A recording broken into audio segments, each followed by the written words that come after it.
Okay, hello everyone. So, my name's Michael, and because everyone keeps asking me, wow, your Thai's amazing, what I'm going to do this little video today and show you how to cook it, so hopefully you can follow along and do it at home. So I lived in Thailand for 2 years, and this is a dish that I had every single day for breakfast, lunch, dinner, you name it, and I absolutely loved it, and I just had to know how to cook it. So I got one of my Thai friends to show me, and this is the result. It's called Kra Pao, which basically means stir-fried basil and vegetable. It's an amazing dish, very spicy, lots of flavour. So if you follow along these great tips, I'm sure hopefully you'll get the same outcome as me. So first of all, what you're going to need is, the first ingredient is some Thai jasmine rice, okay? Get this from any supermarket, make sure it's Thai jasmine rice, it's not the same when you use pilo rice or long grain rice. It has to be this rice because it's got that nice sweetness to it. You smell that sweetness as well. We've got that first of all, the rice. You're going to need some Thai soy sauce as well. Fish sauce, Thai fish sauce again, and Thai oyster sauce, okay? Now they're like the main crucial ingredients to the dish, and some fresh basil as well. Smell that, just smells beautiful. Well good. So yeah, with these sauces, don't get the Blue Dragon ones from the supermarket because they're just not going to work the same. They taste absolutely horrendous. If you just go to any local Thai shop, I'm sure they'll be able to sell you a few bottles. And if you're local as well, the shop in Kong, Tiger Thai, sells them sauces as well. So go and grab yourself some of them because you will need them. So first of all, what we're going to do the rice, okay? So what I have here, I've got 2 little measuring cups. That's half a cup, that's quarter of a cup. What we're going to do first of all is measure out half a cup of the rice. Make sure you're quite precise with this because it's quite crucial when you're cooking it. Put that in the pan there. And what we're going to do now with the rice is go over to the sink and wash it. So I'm going to show you how to do that as well, so follow these steps. So what we're going to do now is run this rice under some cold water in the pan. Give it a swirl round like that. Now what you're going to see here is the rice is going to give off this milky coloured water there. Okay, which is fine. What that is just the starch in the rice. Now what we're going to do here is we're going to rinse this through and get rid of that colour because we don't want the starch in the rice when we're cooking it, because what that will do, it'll affect the cooking of the rice. So you want to run this through the water about 4 or 5 times to get that water nice and running nice and clear. That's the water run clear now. So what we're going to do, this is where you cook. So we've got our half a cup and quarter of a cup. What you're going to need now is cold water again, half a cup of water in the pan there, and a quarter of a cup. So it's 1 part rice to 1.5 parts water. Okay, now we're going to get that nice and level in the bottom of the pan like that. We're going to go and put that on the heat.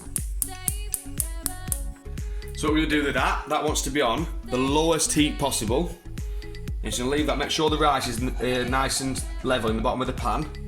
On the lowest heat possible, and pop the lid on that. And leave that. Probably take about 10 minutes, but we'll see the rice start cooking, and what you want is the water to drain completely away from that rice, okay? So that's the rice on. So what we're going to do now is prepare the vegetables and stuff, okay? So what I have here is just a little tub. This is quite crucial. You want everything prepared for when you put it in the wok, because everything cooks really quickly. So just going to quickly prepare the vegetables. So what I've got here, I've got that, obviously that thin broccoli. Chop that up roughly like that. It's done. So what we're going to do now is next we're going to do the chilies, okay? So what you want from these, you want 3 medium-sized small Birds Eye Chillis, okay?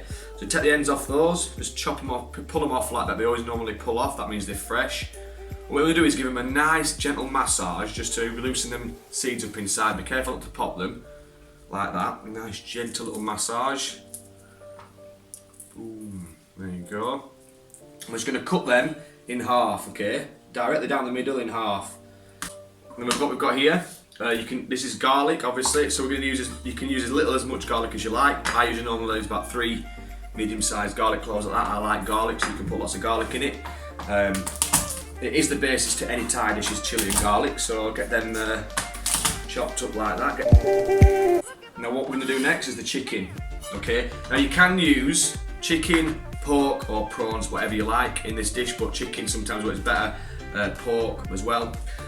So this is like a frozen piece of chicken. It does work better when it's like partly frozen in the middle because it's easier to cut into thinner slices. This is one chicken breast. We're not going to need one for this one because it's for one person. We cut it in half like that, and then it's basically what we want is some nice thin strips of chicken. Okay. Okay, that's everything. That's the vegetables, chicken, and everything prepared. We're just going to wait for the rice to finish cooking now, then we can get on with it. That's the rice perfectly cooked. As you can see, there's no water left in the bottom. So what you're going to do now is fluff that up like that, put the lid back on, and stand that to one side. So now we're going to start with the pièce de résistance. So we're going to get our wok on, nice and hot. Put some olive oil in there, just enough to cover the base. That's it, that'll do. Get that really nice and hot now. Then you want to get everything set up, okay? So we've got all the sauces there, lined up, ready to go. The chicken and the veg all here, ready to throw into the pan. So everything's set up, ready to go.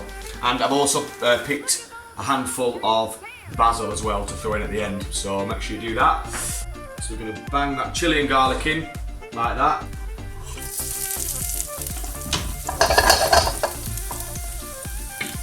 What you're going to do with the chilli is just bang it. Just bang all them seeds out into it. So that way, if you do bite into it when you're eating it, you're not going to get a mouthful of chilies, which you don't want.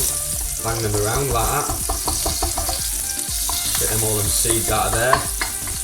And just cook that chilli and garlic together a little bit to get them flavours stirring around. Try not to burn the garlic. Okay. You don't want it to be burnt. And then what you're going to do is add the chicken, like so. We'll just mix that around the pan a little bit. And then next, we're going to have some fish sauce. We've got 2 tablespoons of that in there, like so. That's your salt, is that. Okay, so if you need to add any salt to the dish and a bit of pepper, you get some pepper in there as well. We're going to mix that around. That's the chicken cooked now, so add the vegetables, bang them in there like that, just mix them around. What I'm going to do now is move all them vegetables and chicken to one side of the pan like that, get them all there like that. What we're going to add first now, we're going to add the oyster sauce, so a teaspoon of that in there like that. Just in the bottom of the pan like so. Tablespoon of sugar, any sugar will do. Brown sugar works best, so does palm sugar. Bang that in there. And some soy sauce. Now tip your pan up for this part. I'm going to pour that sauce in there, like a little bit, 2 tablespoons. That'll do. What we're going to do with that now is just mix that and sort of caramelise that sugar in there. Brilliant. And mix that all in now. And what we're going to do now is add some water in. What that's going to do, it's going to create that nice saucy flavour.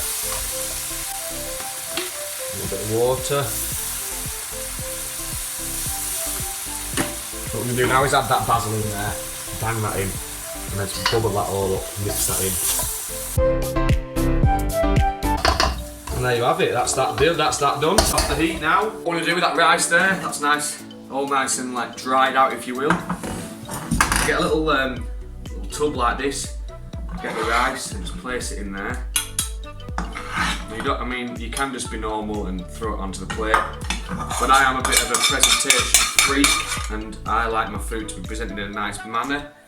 So put that in there like that and just press it down a little bit into that.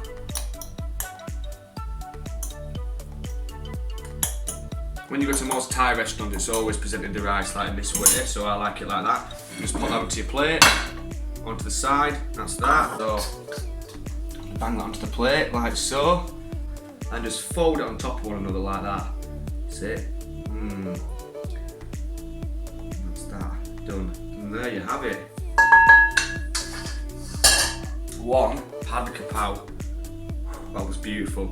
Smells delicious too.